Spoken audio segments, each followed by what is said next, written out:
कांग्रेस का थोड़ा गेन किया ऐसे, या थोड़ा बीएसपी का गेन किया, और फिर बाकी बीजेपी का गेन कर लिया। तो मेरा वही कहने मतलब है कि बीजेपी अगर हर तरह से वेल एंड गुड थी तो उसकी सीटें तो और बढ़नी चाहिए थी, लेकिन आप कम हो रहे हैं। एक तो ये बात, दूसरी बात क्या हो गई की भी एक बेहद उमर अली खां ये लीड कर रहे हैं, समाजवादी पार्टी के हैं बेहद से सहारनपुर। अच्छा सहारनपुर, इसमें एक बात अच्छी, अभी तहसीन साहब इस बात को कह रहे थे कि बहुत सारी ऐसी सीटें हैं जो माइनॉरिटी के कुछ कैंडिडेट्स थे जो जीते हुए भी थे या स्ट्रॉन्ग कैंडिडेट्स थे, समाजवादी पार्टी ने उनको टिकट दिया इस बार। देखिए बीजेपी यहाँ ट्रायल कर रही है वही बेहद से, और उसी बेहद में आप देखिए ये बीजेपी की सीट को वो आगे पिछाड़ते हुए आगे बढ़ रहे हैं। तो मेरा सिर्फ एक कहना यहाँ पे ये था कि देखिए चुनाव लड़ने या जीतने में बहुत सारी चीज़ें होती हैं। एक बहुत अहम बात यह है कि अगर मेरे जानने वाले कि यहाँ पे कहीं किसी की कोई शादी वादी होती है ना, तो हमारे दिल में इंतजार रहता है कि फोन आएगा, इन्विटेशन कार्ड आएगा, और शायद खुद मिलकर वो मुझे दावत देने आएंगे। इसमें क्या आप देखेंगे, आप देखिए समाजवादी पार्टी के स्टार प्रचारक कितने थे, आप देखिए गिन के आप देखेंगे तो एक समाजवादी पार्टी का बड़ा चेहरा अखिलेश यादव, बिल्कुल बुलंद यादव बहुत ज़ईफ हो चुके हैं, एक आध दो रैलियां उन्होंने की, उससे ज्यादा रही। शिवपाल सिंह यादव लिमिटेड, और एक खास रीजन तक में आपके सिर्फ वो कह सकते हैं आरएलडी के, लेकिन आप बीजेपी के पास कितने चेहरे थे और उनके पास कितना वक्त था। तो आप इस बात पर गौर कीजिए कि चुनाव हार जीत किन किन वजहों से होती है। यानी कई ऐसी सीटें हैं जहां पर असेंबली हल्के हैं जहां पर बीजेपी का कोई ना कोई बड़ा चेहरा जरूर सवाल खास से भी आरएलडी यहां पर लीड कर रही है। बिल्कुल, तो ये फिलहाल बातें हैं। मैं सिर्फ इतना कहना चाहता हूं कि उत्तर प्रदेश में नतीजा जो भी आए, लेकिन ये नतीजे ही बता रहे हैं कि उत्तर प्रदेश के सरकार से लोग नाराज भी थे मुद्दों को लेकर।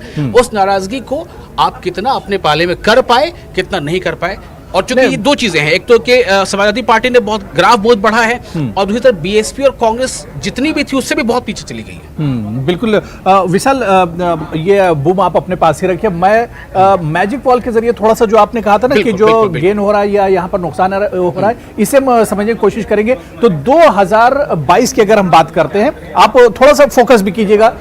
यहाँ पर आप देखिए कि 2022 आते आते 2017 से लेकर 2022 तक बिल्कुल तस्वीर बदल गई। अब बीजेपी इत्तेहाद यहां पर 260 सीटों पर लीड कर रही है, लेकिन 2017 के मुकाबले में 62 सीट्स का नुकसान हो रहा है। मतलब यह वाज़ेह है कि एक बड़ा नुकसान है बीजेपी के लिए। जो 300 प्लस सीट 2017 में लेकर आई थी, उसका नुकसान 62 सीटों की शक्ल में हो रहा है। ये एक बड़ा नुकसान एक तरह से बीजेपी के लिए कहा जा सकता है। और इसी तरह से अगर 2017 की हम बात करें, जिसमें समाजवादी पार्टी 47 सीट जीत कर आई थी, यानी 47 सीटें जीत कर आई थी, अभी रुझानात की बात करें तो समाजवादी अलायंस के हिस्से में 138 सीटें जाती दिख रही हैं, और उसका सीधा सीधा फायदा भी यहां पर नजर आ रहा है। 2017 के मुकाबले में 86 सीटें एक तरह से समाजवादी इत्तेहाद के खाते में बढ़ती हुई नजर आ रही हैं। तो ये एक बहुत बड़ा गेन भी कहा जा सकता है। हालांकि सरकार समाजवादी पार्टी नहीं बना रही, जिस तरह से हम अभी डिस्कस कर रहे थे, लेकिन यहां पर अगर फायदे की बात करें, गेन की बात करें, तो समाजवादी इत्तेहाद जो है वो बड़ा गेन कर रहा है और बीजेपी को एक तरह से नुकसान हुआ है। इसी तरह से कांग्रेस और बीएसपी अब एक तरह से तस्वीर में है नहीं, तो इन पे बहुत ज्यादा चर्चा नहीं की जा सकती। लेकिन बीएसपी पे हम इस वजह से करेंगे क्योंकि बीएसपी सिर्फ एक सीट पर बढ़त बनाए हुए, और 2017 में 19 सीटें थी, जिसमें एक बड़ा धक्का बीएसपी को और लगा। पहले से ही नुकसान में थी, लेकिन 2017 से 2022 आते आते 18 सीटें बीएसपी की और कम हो गई। तो इस तरह से एक बड़ा धक्का कहा जा सकता है बीएसपी को लेकर। लेकिन मैजिक वॉल के जरिए अगर हम समझे तो बीजेपी को भी एक तरह से नुकसान हो रहा है, और फायदा जो हो रहा है वो समाजवादी पार्टी को हो रहा है। यानी कुछ बीएसपी की सीटें और कुछ बीजेपी की सीटें जो है वो समाजवादी पार्टी की तरफ एक तरह से बढ़ती जा रही है। और इसके अलावा, क्योंकि ये तो मैजिक वॉल है, इस पर हम चीजों को समझ ही रहे हैं, लेकिन